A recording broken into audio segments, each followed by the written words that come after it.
La audiencia de formalización es el inicio de una investigación penal formalizada, siendo la primera etapa del proceso judicial. En esta audiencia, el Ministerio Público comunica al imputado o imputada los hechos en su contra, otorgándole las garantías necesarias para un juicio justo, asegurándose de que tenga conocimiento sobre las acusaciones y sus derechos.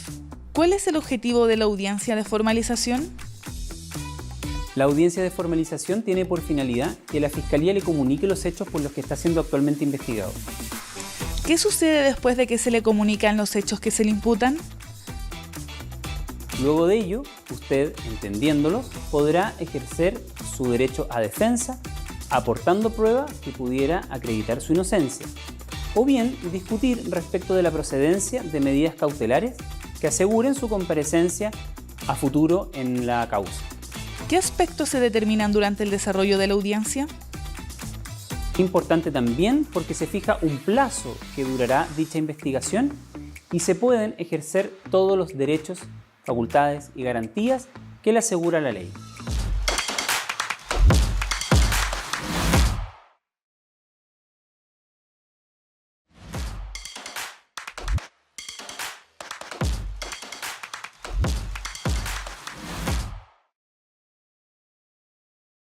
La perspectiva de género se fundamenta en los principios de igualdad y no discriminación. Permite reconocer la violencia estructural hacia las mujeres y así promover la igualdad sustantiva, buscando eliminar desigualdades históricas. Para ello, es que la perspectiva de género es una herramienta metodológica aplicada en la impartición de justicia. ¿Qué instrumentos legales respaldan la implementación de la perspectiva de género en los tribunales chilenos? La metodología de la perspectiva de género no solo es una obligación legal, ya que Chile es parte de los estados que ratificaron la Convención Belém do Pará o Convención para la Erradicación de toda forma de violencia y discriminación en contra de la mujer. Es además una forma para que los jueces podamos ratificar el compromiso en el resguardo de los derechos humanos en relación a los principios de no discriminación y de acceso a la justicia. La metodología de la perspectiva de género suele tener una mala prensa. Perspectiva de género, entonces, no es creerle siempre a la víctima mujer, no es tomar decisiones perjudicando al acusado hombre. ¿Cuál es la importancia de la perspectiva de género? La perspectiva de género es una metodología que colabora en la labor de los jueces. Nos ayuda a incorporar la mayor cantidad de información posible para tomar también la mejor decisión posible. Es una herramienta indispensable para contribuir a la eliminación de la discriminación de aquellas personas que siempre han quedado en un plano vulnerable. Y también ayuda a la concreción del derecho humano de acceso a la justicia. ¿Qué impacto tiene en la toma de decisiones? Aplicar la metodología de la perspectiva de género importa valorar la prueba, la integridad de la prueba, sin otros antecedentes externos, pero además teniendo presente que debemos tomar decisiones que miren a la no discriminación.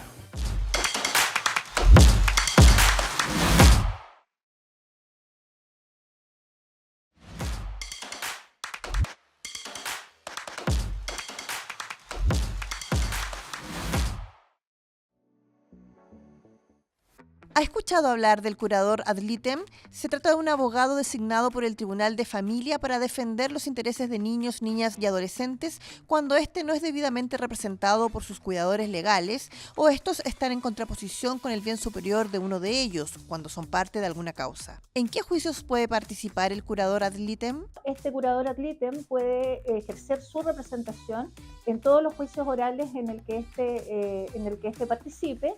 Y tiene importancia toda vez que desde la publicación de la Ley 21.430 y desde la Convención de Derechos del Niño, los niños, niñas y adolescentes son sujetos de derechos, son participantes activos en los procesos en que los afecten y debieran tener una representación que los haga efectivos sus derechos en los procesos judiciales. ¿Qué derechos hace efectivo el curador ad litem? Hace efectivo los derechos de los niños, niñas y adolescentes asociados a su interés superior, en específico el derecho a ser oído, la autonomía progresiva y el derecho a manifestar su opinión y que ésta sea valorada por el juez al momento de la sentencia, como expresamente lo señala la Ley 21.430. ¿Cuándo es necesaria la presencia de un curador ad litem en una audiencia?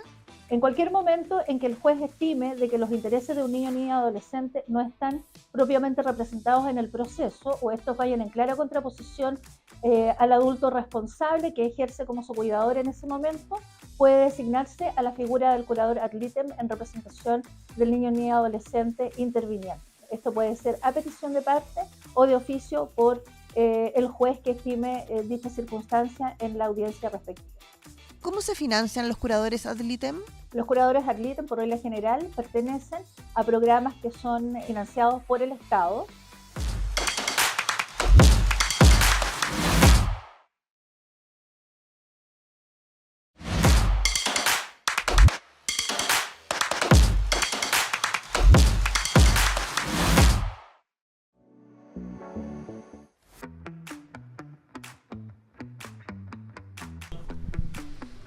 La Ley de Garantías y Protección Integral de los Derechos de la Niñez, promulgada en 2022, crea un nuevo sistema a cargo de la Subsecretaría de la Niñez, en que las distintas instituciones y poderes del Estado, sociedad civil y familia trabajan de forma integrada, conjunta y coordinada para garantizar los derechos de quienes no han alcanzado la mayoría de edad en Chile.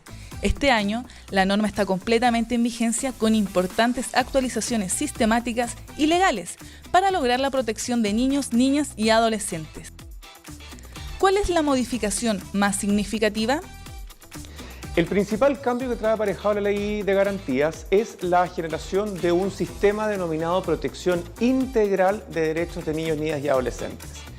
Antes de esta ley, lo que ocurría es que los únicos encargados de conocer las situaciones de vulneración de derechos eran los tribunales de familia, que actuaban cuando la vulneración ya ocurrió o había una amenaza cierta de que aquello pudiera pasar. Esta ley crea las oficinas locales de la niñez. ¿Cuáles son sus funciones? Las oficinas locales de la niñez son una institución que crea la Ley 21.430, la Ley de Garantías, y que, al igual que los tribunales, pueden conocer hoy día casos de vulneración de derechos. El tribunal, por su parte, va a conocer los casos más graves de vulneraciones, ya sea cuando la oficina local no ha dado abasto a través de sus medidas o cuando directamente la situación de desprotección de un niño o niña adolescente es de tal relevancia que requiere la intervención de un juez aplicando aquellas medidas que son solo de conocimiento exclusivo de los jueces de familia.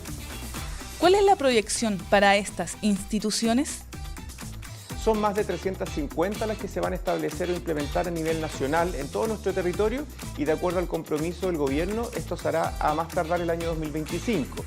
A la fecha tenemos aproximadamente 190 oficinas locales ya instaladas, por lo tanto, aquellos territorios en donde existe oficina local, la ley se encuentra completamente en rigor. Aquellas donde no existe oficina local y todavía haya OPD, funcionamos bajo el sistema antiguo con la parte de la Ley de Garantía que está en vigencia y que corresponde a todos los derechos de los niños y los obligados a su respeto.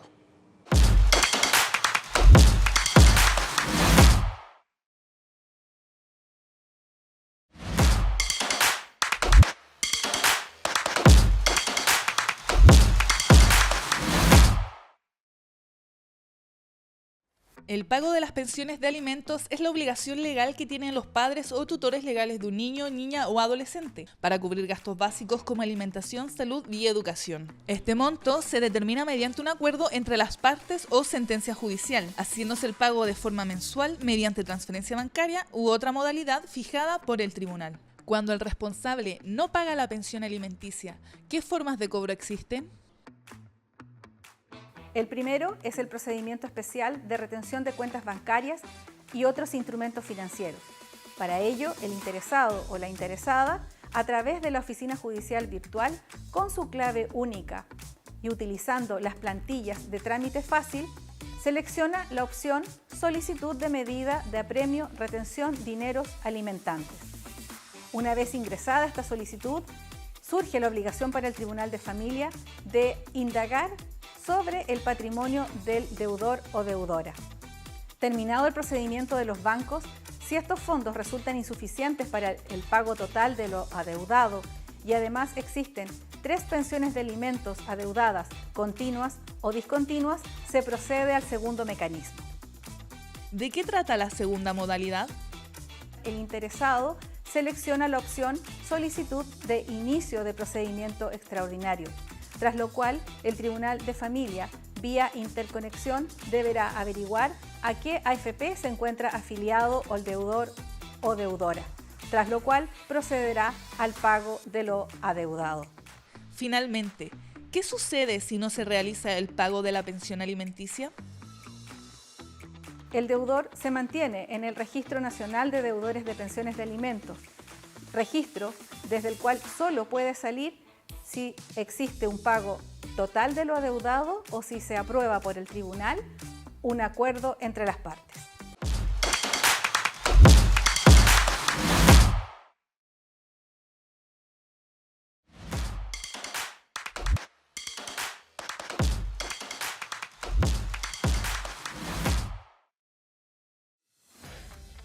La prisión preventiva es una medida cautelar que restringe la libertad personal del imputado o imputada antes de una condena. El tribunal puede ordenar esta medida tras la formalización de la investigación. No constituye una pena ni decisión definitiva y su extensión está sujeta al proceso. En paralelo y durante el desarrollo de la causa, se pueden efectuar una o más revisiones de las medidas aplicadas. Incluso en medio del proceso, en alguna de las instancias judiciales, se podría estimar que la prisión preventiva no se justifica y el tribunal podría ordenar la liberación inmediata de él o la acusada.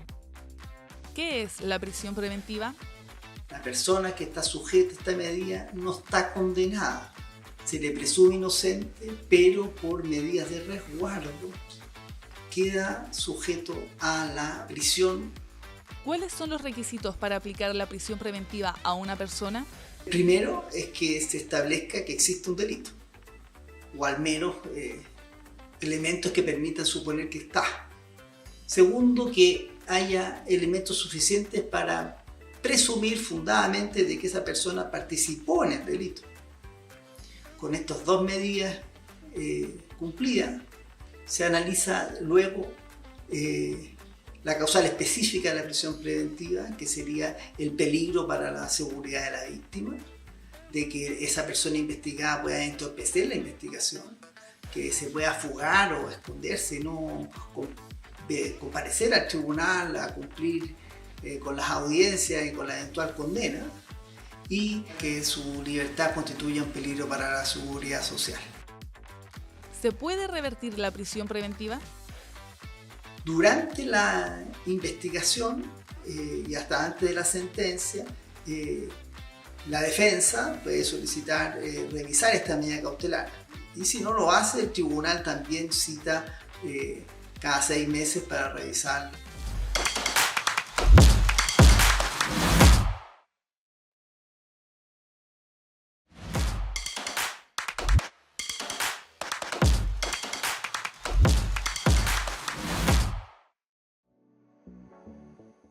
Los juzgados de garantía son parte del sistema judicial chileno, encargados de asegurar los derechos del imputado y demás intervinientes en el proceso penal, de acuerdo a la ley procesal penal. Este tipo de tribunales tienen un rol preponderante tras la detención de una persona, iniciándose aquí una primera etapa del proceso de investigación, en que, de ser necesario, se adoptarían medidas cautelares tales como arraigo nacional, arresto domiciliario y prisión preventiva. ¿Qué hace un juzgado de garantía? Un juzgado de garantía integra el sistema de persecución penal. Es muy importante que lo entendamos de esta manera porque comienza finalmente con una persona que sufre un delito y que acude generalmente a las policías. ¿Cuál es el proceso de una causa que es revisada en un juzgado de garantía? La tramitación del procedimiento comienza por lo general con un control de la detención. Eso ocurre en los casos en que existe flagrancia, es decir, cuando pillan, entre comillas, a alguna persona cometiendo un delito, entonces inmediatamente las policías, dentro de las 24 horas, deben ponerlo a disposición del tribunal. Y ahí nosotros, ¿qué hacemos? Como nuestro nombre indica, juzgado de garantías, es cautelar precisamente las garantías de esa persona que fue detenida, para ver si fue detenida dentro del marco legal. Luego de eso, existe la audiencia de formalización de la investigación. Esa audiencia se puede realizar en el mismo control de la detención o bien se puede solicitar a través de la Fiscalía cuando las causas ingresan, por ejemplo, como decíamos antes, por denuncia a través de carabineros o policías que la derivan a la Fiscalía encuentra que hay mérito suficiente y pide al tribunal esa audiencia.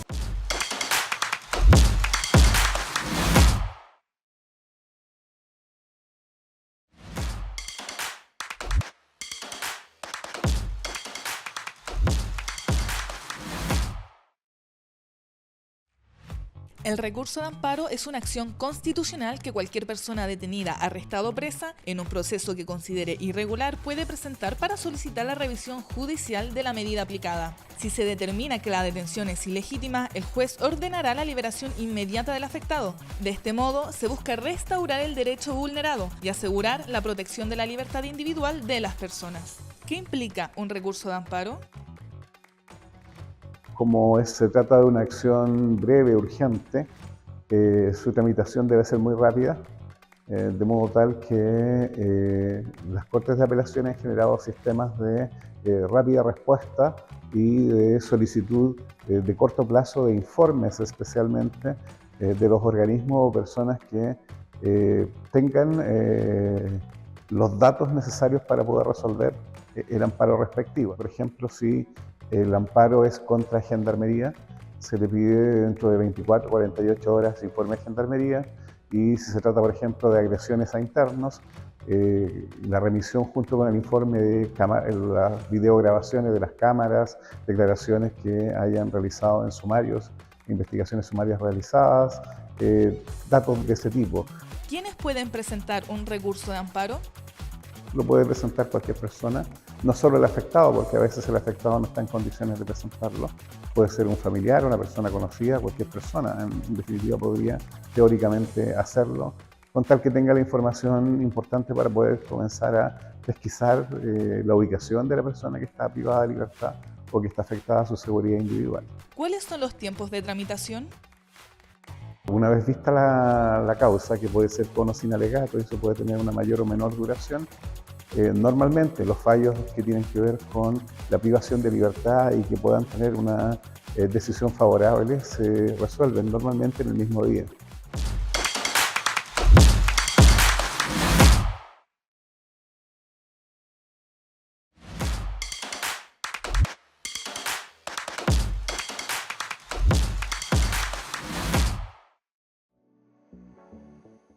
La audiencia de preparación de juicio oral es aquella instancia que se desarrolla ante el juez de garantía y que tiene por objeto conocer la o las acusaciones y eventuales acciones civiles contra el imputado y aprobar o descartar las pruebas que serán rendidas y valoradas en el juicio oral. Dicho en simple, en esta etapa se revisa la prueba testimonial, pericial o documental.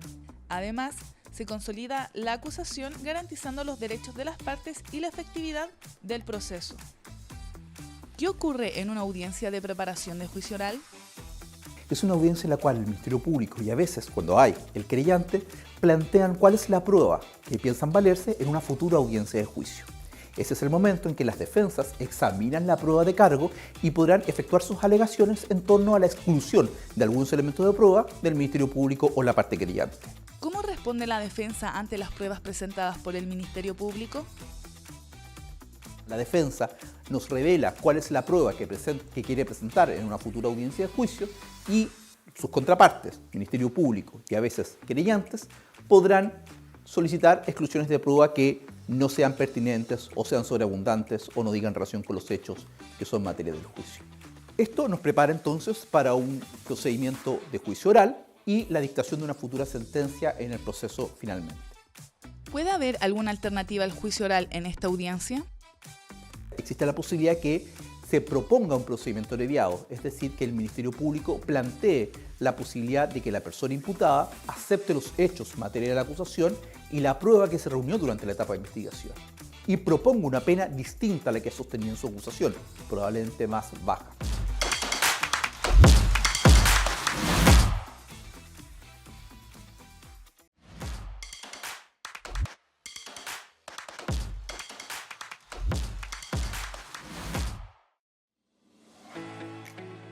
Los juzgados de policía local son tribunales especiales en los que su dotación profesional forma parte del municipio en que se encuentran, pero es supervigilada y depende de las cortes de apelaciones respectivas. Además, son considerados, en ciertos casos, la primera puerta de acceso a la justicia, y si alguna de las partes no está conforme con las resoluciones, puede apelar en una siguiente instancia. ¿Qué causas ven con más frecuencia los juzgados de policía local? Vemos mucha protección al consumidor, vemos mucho tránsito, pero accidentes de tránsito más allá de lo que comúnmente la gente nos conoce, que son las infracciones de tránsito. Vemos cosas de alcoholes, vemos de bosques. ¿Cuáles son las causas que ven los juzgados de policía local y están bajo la supervisión de la Corte de Apelaciones? Las mismas causas que son posibles de ser apeladas, según nuestra ley, son aquellas que son revisadas por la Corte de Apelaciones. Ahora, por la Suprema, solamente podría ser mediante el llamado recurso de queja en contra de la resolución de los jueces, de los ministros de la Corte de Apelaciones respectiva, y que es el mal llamado recurso de queja, en que, quejándose por la falta o abuso cometido por esos ministros en su sentencia, entonces se llega a la Corte Suprema. ¿Dónde deben apelar las personas que no están de acuerdo con alguna resolución? Tiene que, ante el mismo juez de policía local, al cual no comparte su sentencia, ahí interponer su recurso de apelación, y nosotros lo vamos a subir como corresponde al sistema virtual de la Corte de Apelaciones respectiva. ¿Por qué los juzgados de policía local no tienen la misma calidad que otros tribunales en el Poder Judicial? No estamos en el Código Orgánico de Tribunales. Si uno ve el artículo 5 del Código Orgánico, establece cuáles son los juzgados ordinarios, los especiales y después dicen los jueces árbitros.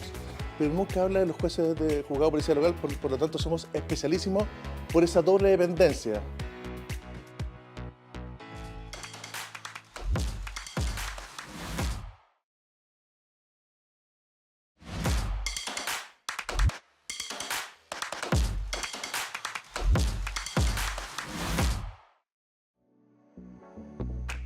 Los juicios orales en lo penal se realizan en tribunales compuestos por 3 jueces, quienes conocen y evalúan el contenido de la acusación expuesta por la Fiscalía a través de la inmediación. Es decir, ellos tienen un contacto directo con la prueba que va a servir para que la sala tome una decisión de absolución o culpabilidad. ¿Quiénes comparecen en las audiencias de juicio oral en lo penal? En este juicio comparecen las partes que son la Fiscalía, representada por un fiscal, que sería la parte acusadora. A veces esa parte acusadora tiene también una parte querellante, que representa directamente a la víctima o a las víctimas en el juicio oral. Y por el otro lado está la defensa, a cargo de un defensor, que puede ser defensor penal público o defensor particular, y la persona que haya sido acusada, que tiene que estar presente en el juicio. ¿Qué función cumplen los jueces en una audiencia de juicio oral en lo penal?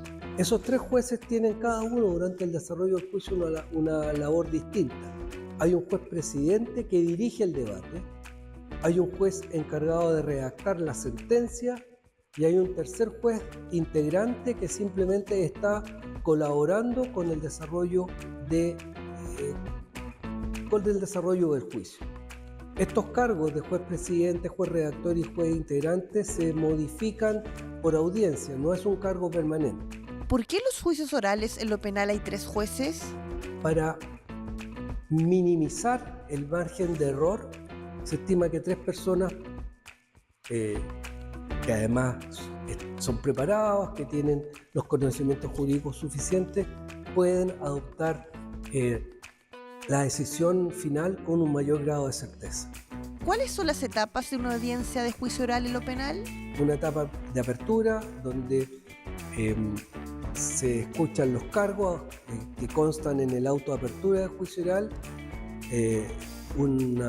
luego unos alegatos de clausura, de apertura, que deben rendir quienes son los intervinientes en el juicio, las palabras de la persona acusada si renuncia a su derecho a guardar silencio, la etapa de prueba, la etapa de clausura, con alegatos en donde los intervinientes le expondrán al tribunal su impresión y las conclusiones que se deberían adoptar al término del juicio una vez que se prendió la prueba. Después están las palabras finales de la persona acusada y si hay veredicto condenatorio, una última etapa que sería esta audiencia, debate especial para determinar la pena a imponer.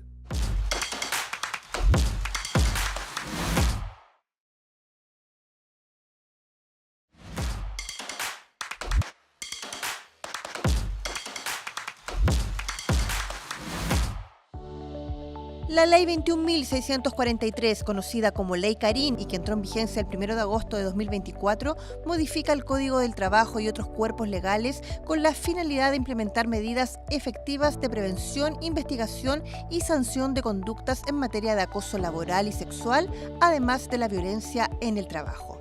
¿Cuáles son las modificaciones de esta norma legal? En lo que se refiere al acoso laboral, se introduce una modificación al consignar que cualquier conducta que sea constitutiva de este acoso laboral podría realizarse incluso por una sola vez. ¿A qué se refiere el término violencia en el trabajo? Que es aquella que pueden ejercer terceros ajenos a la relación laboral respecto de trabajadoras o trabajadores con ocasión de la prestación de sus servicios. ¿Cómo denunciar? Todo trabajador o trabajadora que estime que está siendo víctima de actos de acoso laboral, de acoso sexual o de violencia en el trabajo, tiene derecho a interponer la denuncia respectiva ante su empleador o empleadora.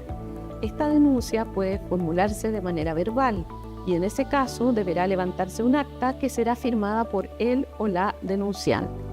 También la denuncia puede realizarse por escrito ante el mismo empleador. ¿Qué debe hacer el empleador en estos casos? En ambas circunstancias, el empleador tiene dos opciones para dar curso a esta denuncia. La primera de ellas es remitir los antecedentes a la Inspección del Trabajo para su investigación. Para ello cuenta con un plazo de 3 días contados desde la recepción de la respectiva denuncia. La segunda opción es que sea la propia parte empleadora o empleador quien tramite internamente dentro de la empresa la investigación a que da origen la respectiva denuncia y luego finalice con las medidas de resguardo, de protección o de sanción que estime pertinentes una vez recibidas las conclusiones del respectivo informe de investigación.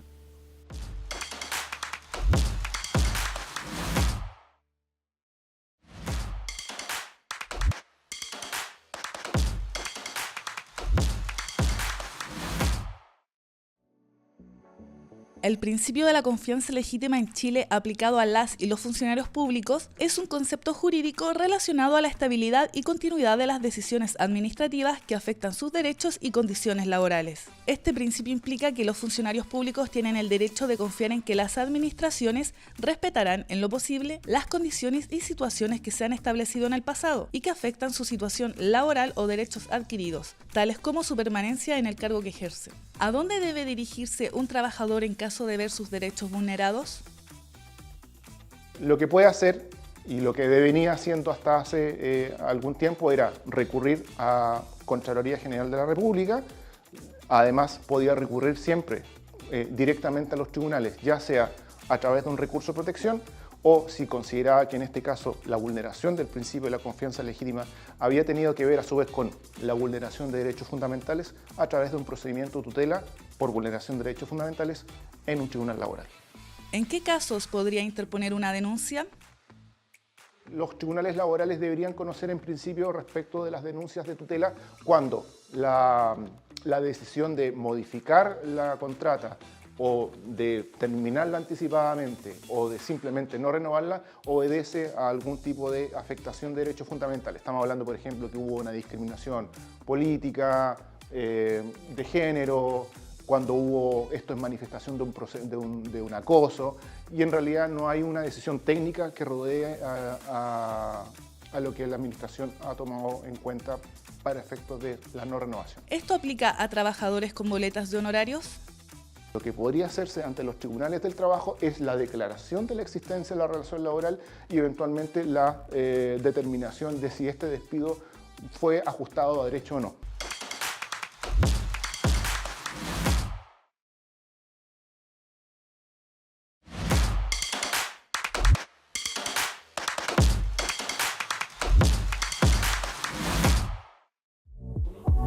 El procedimiento simplificado está regulado en los artículos 388 y siguientes del Código Procesal Penal y tiene por finalidad abordar aquellas causas en que la Fiscalía solicite una pena que no exceda de los 540 días de privación de libertad. ¿Qué beneficios tiene el procedimiento simplificado para los imputados? Este procedimiento se funda sobre la base de la posibilidad que tienen los imputados o imputadas de admitir responsabilidad en la primera audiencia, obteniendo una rebaja en la pena que solicita la Fiscalía. En ese evento, el tribunal, previo a oír tanto al Ministerio Público como a la defensa, podrá dictar una sentencia condenatoria que le pone término al proceso. ¿Qué pasa si el imputado quisiera ir a juicio para acreditar su inocencia? Deberá fijarse a una nueva audiencia de preparación de ese juicio oral simplificado que se verificará también en el Tribunal de Garantía con la comparecencia de imputados, imputadas, sus defensores y la Fiscalía. ¿Cuál es el rol de los intervinientes en un juicio oral simplificado? En una última audiencia de juicio oral simplificado, el rol de los intervinientes, tanto Fiscalía como Defensoría, es aportar las pruebas que permitan convencer al tribunal respecto de la culpabilidad o la inocencia del imputado o imputada, en presencia de aquel quien además tiene derecho a declarar en ese juicio para dar su versión de los hechos. ¿Cuál es la diferencia entre un juicio simplificado y un juicio abreviado? En el primero de ellos, esto es en el simplificado, existe la posibilidad de admisión de responsabilidad, abriendo la posibilidad para que el tribunal derechamente dicte una sentencia condenatoria. Mientras que en el procedimiento abreviado, la consulta que se le formula a los imputados y imputadas es si es que aceptan como ciertos los hechos de la investigación y los antecedentes que reunió el Ministerio Público en el marco de aquella, de manera tal que queda abierta la posibilidad para dictar una sentencia tanto condenatoria como absolutoria. ¿Cuál es la diferencia entre un procedimiento simplificado y un juicio abreviado? Finalmente, y como todo proceso judicial, ha de concluir con una sentencia motivada y fundada en las normas jurídicas aplicables que determine si es que ese imputado o imputada es en definitiva culpable o inocente de los hechos por los que fue requerido.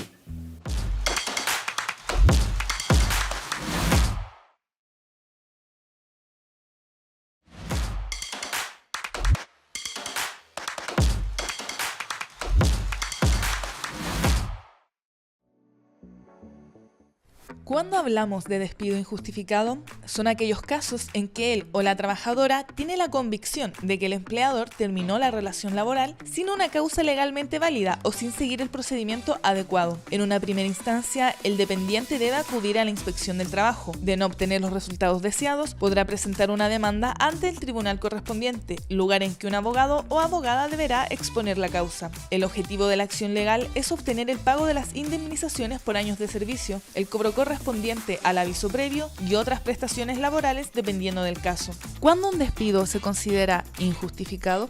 El caso de porque el empleador ponga término a la relación laboral erróneamente por las causales señaladas en el artículo 160 del Código del Trabajo, que son aquellas causales que no dan derecho a indemnización alguna, como por ejemplo conductas constitutivas de acoso laboral. Luego también podemos encontrar despido improcedente, es cuando se aplica erróneamente la causal de necesidades de la empresa o desahucio del trabajador. ¿Qué puede hacer un trabajador al considerar que un despido es injustificado? Bueno, lo primero que tiene y debe hacer es presentar un reclamo ante la Inspección del Trabajo. En caso de no encontrar una solución en esa instancia, puede acercarse a un abogado o a la corporación de asistencia judicial más cercana. Lo ideal es que el trabajador presente la mayor cantidad de antecedentes que puedan clarificar sus pretensiones. ¿Cuál es el plazo para demandar por despido injustificado? Este plazo es de 60 días hábiles contados desde el término de la relación laboral, contados desde el despido. Este plazo se suspende en el caso de que se presente un reclamo ante la Inspección del Trabajo y empieza a correr nuevamente a su término. En todo caso, no puede exceder de 90 días contado desde el despido.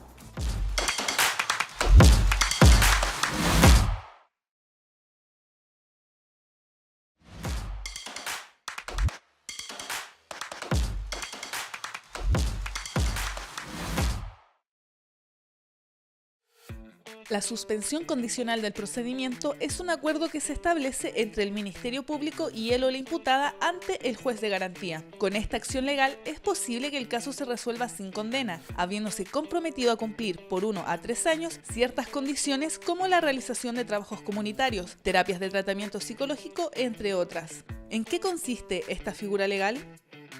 Existen formas alternativas al término del proceso penal. Una de esas formas es la suspensión condicional del procedimiento. ¿Qué es? es un acuerdo que el Ministerio Público tiene con la persona imputada y que obtiene la persona imputada. Se compromete a la realización de ciertas conductas por un periodo de tiempo, al cabo del cual la causa puede ser sobreseída, es decir, terminada en su beneficio. ¿Cuáles son las ventajas de este procedimiento? Ventajas para la persona imputada de una suspensión condicional del procedimiento. Desde luego, no arriesga el contenido de una sentencia penal, que puede ser absolutoria, bien para la persona imputada, o condenatoria, mal para la persona imputada. Ventajas para la víctima. La víctima tiene derecho a ser oída en la audiencia de suspensión condicional del procedimiento y eventualmente plantear ciertas solicitudes al Ministerio Público para que sean incorporadas a la propuesta que se hace a la persona imputada. Y además puede recurrir en contra de la decisión que aprueba una suspensión condicional del procedimiento. ¿Por qué es importante asistir a una audiencia de suspensión condicional? En consecuencia, si usted ha sido citado a una audiencia de suspensión condicional, asista, sea en calidad de imputado o en calidad de víctima, pues podrá escuchar la posición del Ministerio Público sobre el punto y eventualmente tomar una decisión.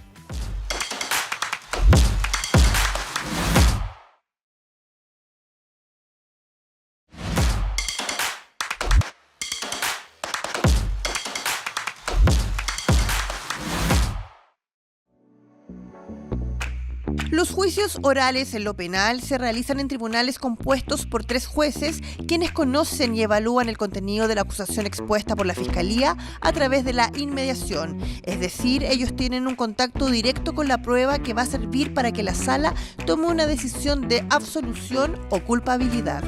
¿Quiénes comparecen en las audiencias de juicio oral en lo penal? En este juicio comparecen las partes que son la Fiscalía, representada por un fiscal, que sería la parte acusadora. A veces esa parte acusadora tiene también una parte querellante, que representa directamente a la víctima o a las víctimas en el juicio oral. Y por el otro lado está la defensa, a cargo de un defensor, que puede ser defensor penal público o defensor particular, y la persona que haya sido acusada, que tiene que estar presente en el juicio. ¿Qué función cumplen los jueces en una audiencia de juicio oral en lo penal? Esos 3 jueces tienen cada uno durante el desarrollo del juicio una labor distinta. Hay un juez presidente que dirige el debate, hay un juez encargado de redactar la sentencia y hay un tercer juez integrante que simplemente está colaborando con el desarrollo del juicio. Estos cargos de juez presidente, juez redactor y juez integrante se modifican por audiencia, no es un cargo permanente. ¿Por qué en los juicios orales en lo penal hay 3 jueces? Para minimizar el margen de error, se estima que 3 personas, que además son preparadas, que tienen los conocimientos jurídicos suficientes, pueden adoptar la decisión final con un mayor grado de certeza. ¿Cuáles son las etapas de una audiencia de juicio oral en lo penal? Una etapa de apertura, donde se escuchan los cargos que constan en el auto de apertura de juicio oral, luego unos alegatos de clausura, de apertura, que deben rendir quienes son los intervinientes en el juicio, las palabras de la persona acusada si renuncia a su derecho a guardar silencio, la etapa de prueba, la etapa de clausura, con alegatos en donde los intervinientes le expondrán al tribunal su impresión y las conclusiones que se deberían adoptar al término del juicio una vez que se prendió la prueba. Después están las palabras finales de la persona acusada y si hay veredicto condenatorio, una última etapa que sería esta audiencia, debate especial para determinar la pena a imponer.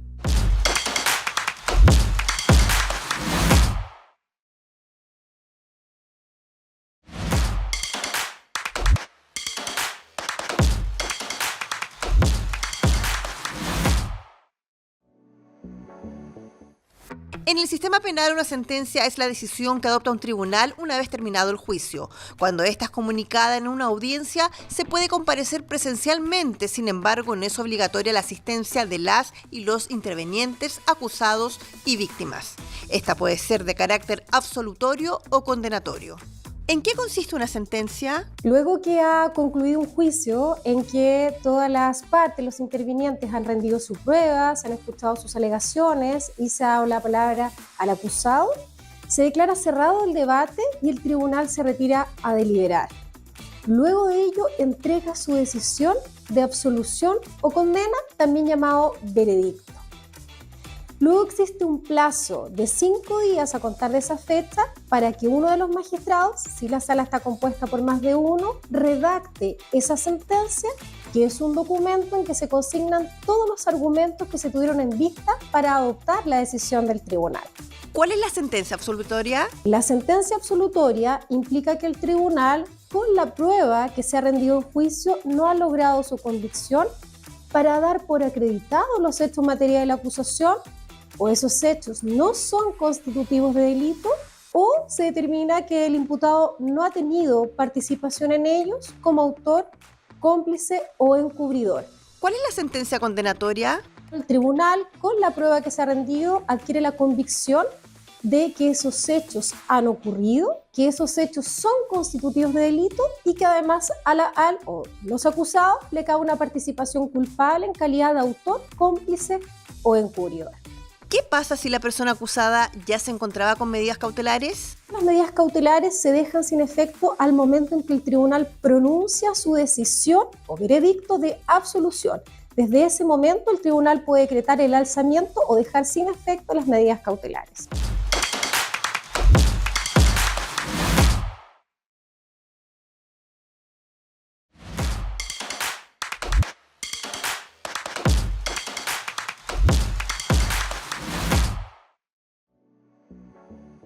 En Chile, cuando un menor de 18 años desea viajar fuera del país, es necesario que sus padres o representantes legales otorguen una autorización de salida. El fin de este permiso es garantizar que el niño, niña o adolescente cuente con la aprobación de ambas partes para realizar el traslado, protegiendo sus derechos. De esta manera, el Estado pretende evitar sustracciones internacionales de ellos o ellas. Es importante señalar que existen excepciones previamente acreditadas ante un tribunal, como por ejemplo que uno de los tutores no pueda ser localizado o no haya cumplido con su deber de mantener una relación directa y regular. ¿Qué es la autorización